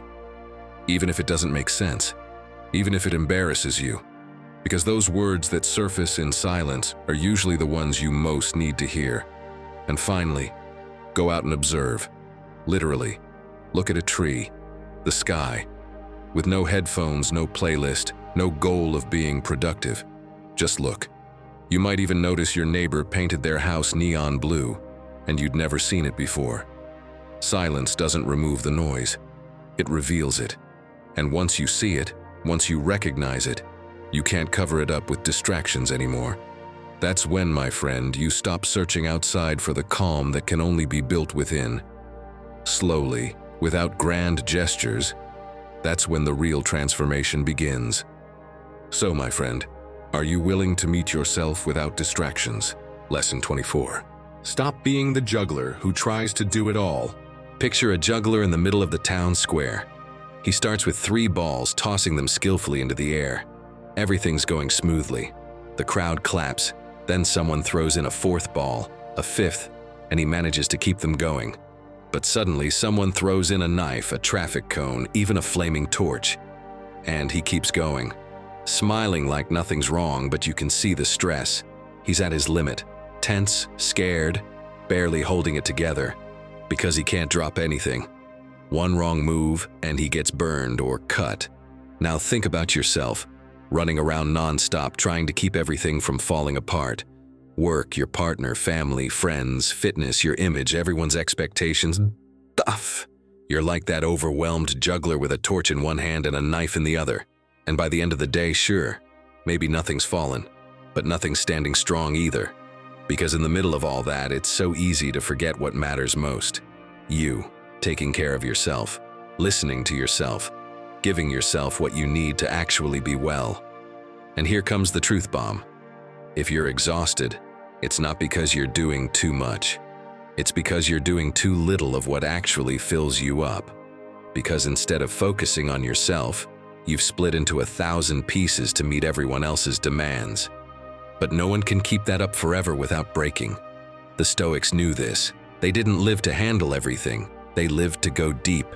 Their focus wasn't on appearing, but on being. Seneca said it clearly. It's not that we have a short time to live, but that we waste much of it. And we waste it every time we say yes to something that disconnects us from who we are. Every time we do something out of habit, fear, or to please. But my friend, if you want to build a life of peace, you need to stop being the juggler who can handle everything and learn to choose you. Because no one can take better care of you than you. Author Greg McKeown breaks it down in his book Essentialism. Not with fancy words, but with one clear truth. If you don't decide what's important in your life, someone else will. And spoiler, what the world picks for you almost never has anything to do with your well-being. The solution isn't making more lists or becoming more productive. It's shifting your center of gravity. It's about stopping the spin around everyone else's expectations and starting to orbit around what you need. It's not about doing it all. It's about coming back to yourself. And for that, you have to step off the stage, drop the balls, and tune back into what really matters. So how do you start? Here are 3 practical steps you can apply today. Pick 3 moments in your day just for you. It could be a silent coffee, a walk outside, or reading something that inspires you. Put them on your calendar and treat them like important appointments. Practice saying no whenever you can. A plan that drains you, a favor that's not your job, a message you don't feel like answering. Say no, respectfully but firmly. Schedule time to just be with yourself. Take 10 minutes, at least once a day. Turn off your phone, close your eyes and breathe. Do nothing, just listen, feel what's inside, and relax. Because no one came into this world to juggle forever. We came to be, to live, to choose ourselves, again and again. Lesson number 25. Stop pointing outward, look within. There are people who go through life with their finger always pointing outward, blaming work, their relationship, or the past they drag around like a chain. And the worst part? They never stopped to ask themselves when they stopped looking inward. They stopped sleeping well, stopped setting boundaries, stopped saying what they really feel. And of course, they're always looking for an external reason, searching for someone to blame, without realizing they've been abandoning themselves all along. Tell me, has this ever happened to you? And no, I'm not pointing fingers here. We've all fallen into that trap. We think that if we get everything in order on the outside, the clean house, the happy partner, the steady job, then we'll feel good inside. But that's a lie disguised as common sense. Because if you abandon yourself just to keep everything else in check, sooner or later, you'll break. It's that simple. Life isn't going to stop to save you if you're not willing to save yourself first. And here's the worst part. When you live like that, anything can knock you off balance. One comment crushes you. One unexpected problem overwhelms you. One look leaves you shaken, because you've handed over the steering wheel of your life to everything outside of you. And when the wind shifts, you sink. You've got no center, only reaction. And inside, empty, like a car rolling downhill without a driver, moving only because gravity pulls it, but with no idea where it's going. The Stoics knew this. Epictetus was a slave, with no rights, no external freedom, and yet he said, "No man is free who is not master of himself." Do you know what that means? It means you can be surrounded by chaos, by misfortune, by problems, and still be at peace if you don't lose yourself. And on the flip side, you can have everything and still feel lost if you don't know who you are or why you're here. And you don't need some major crisis to notice it. Sometimes all it takes is one more day. One of those days when you wake up with no energy, do things you don't want to do, smile just to avoid discomfort, stay silent just to avoid conflict. And at the end of the day, you lie down in bed with a strange feeling, like something inside you is quietly crying out for help. So now tell me, what do you do when you have a free moment? Do you open Instagram to check out other people's lives? Or do you sit with yourself, even if it's uncomfortable? Do you turn on music just to avoid thinking? Or do you dare to listen to what your mind is trying to say? That's the difference between abandoning yourself to life or returning to who you are. So, my friend, if you feel like something inside you is fading, if you've lost touch with your emotions, if you're trapped in other people's problems, if everything feels draining but you don't know why, then you're caught in one of the most common modern illnesses: lack of focus on yourself. It's time to come back to you. And no, the solution doesn't have to be a spiritual retreat in the mountains or disappearing from the world. That's not very practical. I'm talking about something more subtle but just as powerful. Daring to sit with yourself, to look inward without filters, without fear of what you might find. Because that's where it all begins. That's where you get your strength back, your direction, and your true voice. So, if you really want to stop living on autopilot, just taking whatever life throws your way, if you want to start focusing on yourself and reclaiming what's yours, then hear this. Stop looking at what others are doing. Look at yourself. Your emotions aren't a burden. They're the map back to who you are. And when you're about to blame someone or something for what you're going through, pause. Ask yourself, what part of this am I choosing? Because yes, sometimes we choose to stay where we're not valued. Sometimes we choose to take offense at things that shouldn't even touch us. Sometimes we simply choose to complain instead of choosing strength. And here's another important trick. Do just one thing for yourself today. Just one. Something as simple as saying no, turning off your phone, or giving yourself 10 minutes of presence. That moment will be small, but it'll be yours.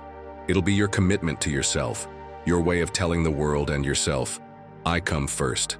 I take care of me. I value myself. And let me tell you something else. Don't wait until you hit rock bottom to focus on yourself. You don't need to let everything collapse before you rebuild. You can choose yourself today, right now, while everything is still in motion, because when you change, everything changes. Not all at once, not like some miracle, but like a quiet chain reaction. You start seeing yourself differently, speaking differently, choosing differently. And suddenly, without forcing it, life starts treating you differently too. Because finally, you're acting like someone who takes their place in the world seriously. Lesson 26. Your attention has a price. I know. Everyone wants something from you: your time, your help, your advice, your instant reply. Your phone demands it, your boss expects it, your family assumes it, your friends count on it.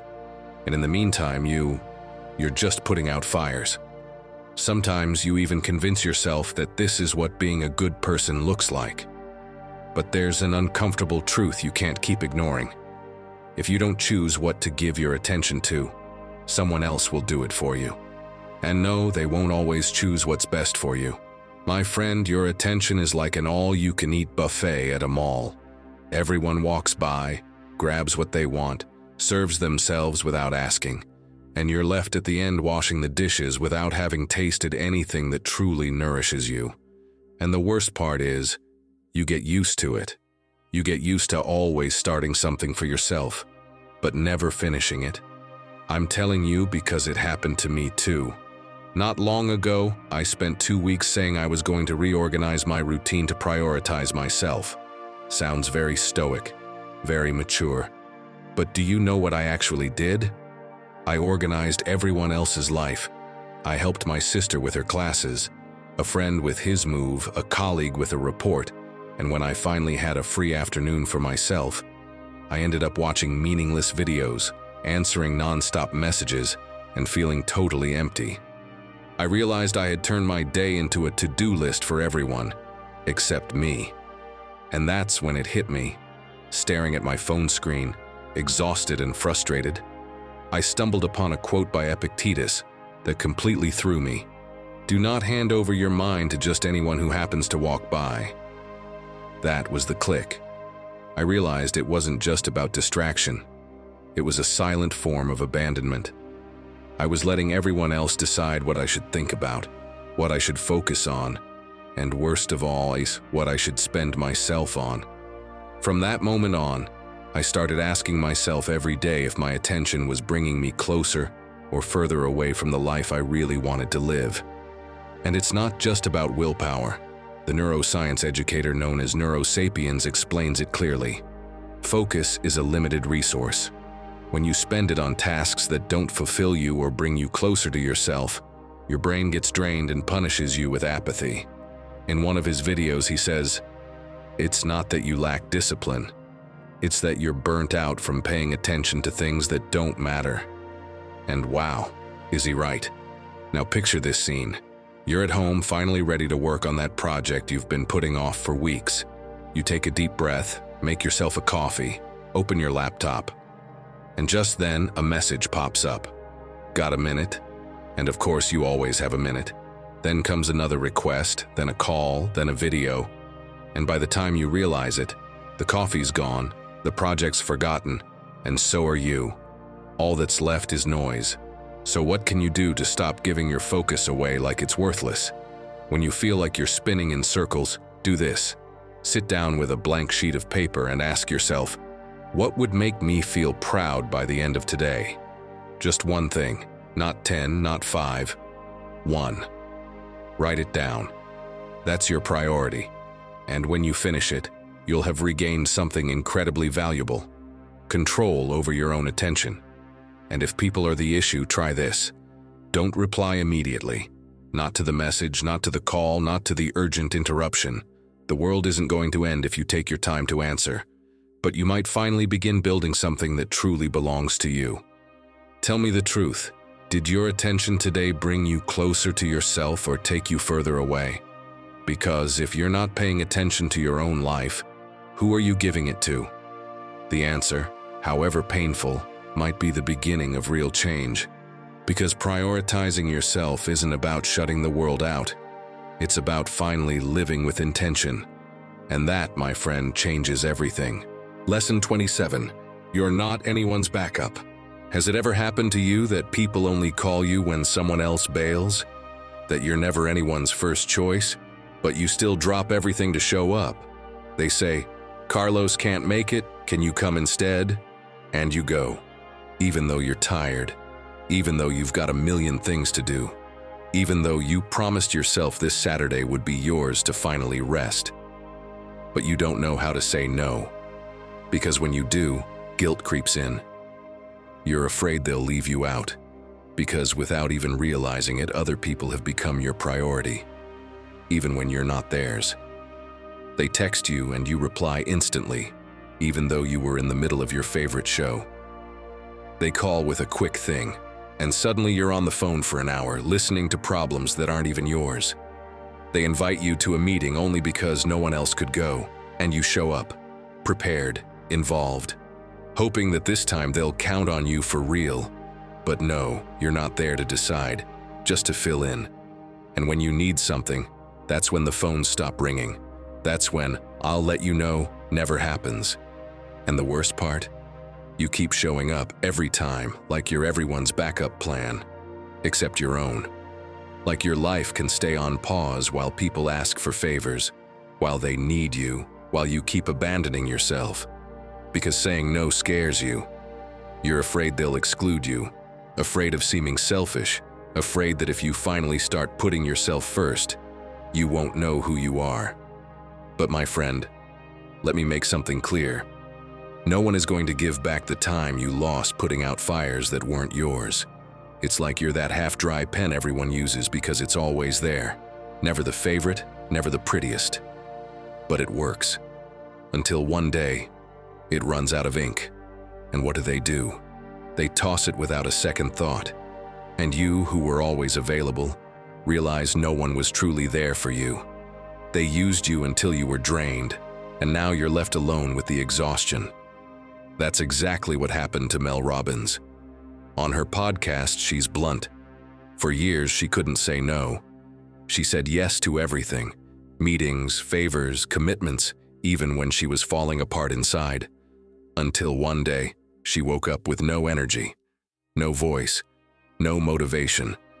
And she realized she had erased herself, disappeared behind everyone else's needs.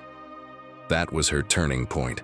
She started saying no, blocking out time in her calendar for her priorities, showing herself respect, and what she thought would feel like rejection turned out to be freedom.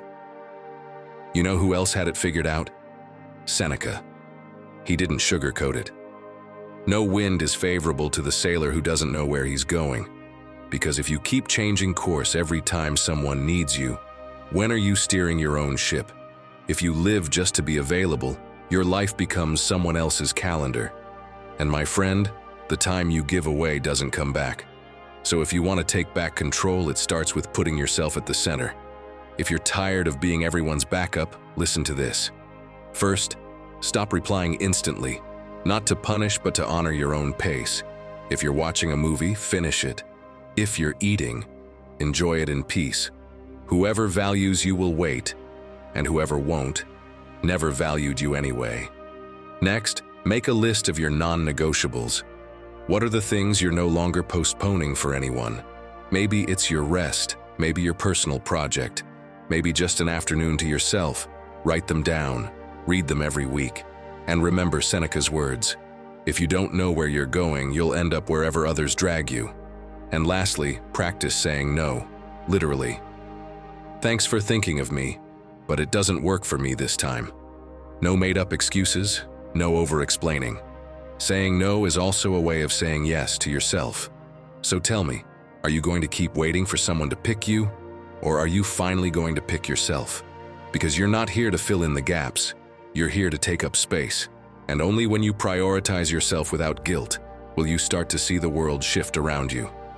Because when you take yourself seriously, others learn to do the same. And it all starts by stopping being the backup and finally becoming what you are, your own priority. Lesson 28. It's not your body, it's your soul. Have you ever reached the end of the day feeling completely drained? But if someone asked what you actually did, you wouldn't know what to say. Like, you didn't move a mountain, but somehow your body and mind are running on empty. It's as if you've had an app running in the background all day, quietly draining your battery. And that app is called living disconnected from yourself. You don't see it, but it drags you down. It doesn't make noise, but it weighs heavy. Because you're saying yes when you want to say no, smiling when you want to run, staying busy with everyone else's stuff so you don't have to face what you actually need to change. My friend, what if I told you that exhaustion isn't coming from physical effort? It's coming from somewhere else. It's the dull, invisible wear and tear of living on autopilot, of being so focused on others that you forget about yourself. And the worst part? When you finally break, no one notices. No one claps for the silent effort. No one rushes in to help. That's exactly what happened to Mia Friedman, an Australian journalist well known for her podcast No Filter, where she interviewed hundreds of people, hundreds of stories, emotions, lives, while trying to keep it all together herself. One day she realized she just couldn't do it anymore, not because she lacked physical energy, but because she had been soaking up everyone else's emotions, pretending she was fine, and pushing forward non-stop. And when she finally broke down, no one was there. No one noticed. No one caught her. Because when you live for everyone else, they get used to it, and they start believing you can handle everything, but you're not made of stone. When she stepped back and paused the podcast for a while, it wasn't a strategy. It was survival. And she said something powerful. Constantly carrying that responsibility weighs heavily on me. What saved her wasn't applause or some magical advice or external validation. It was simply listening to her own voice and giving herself permission to stop. That's where her transformation began, in the silence, in the pause, in putting down what was never hers to carry. As Epictetus said, there are things that depend on us and things that don't. And a lot of the exhaustion that crushes you each night doesn't come from doing too much. It comes from trying to control what isn't yours. Other people's opinions, their expectations, their judgments.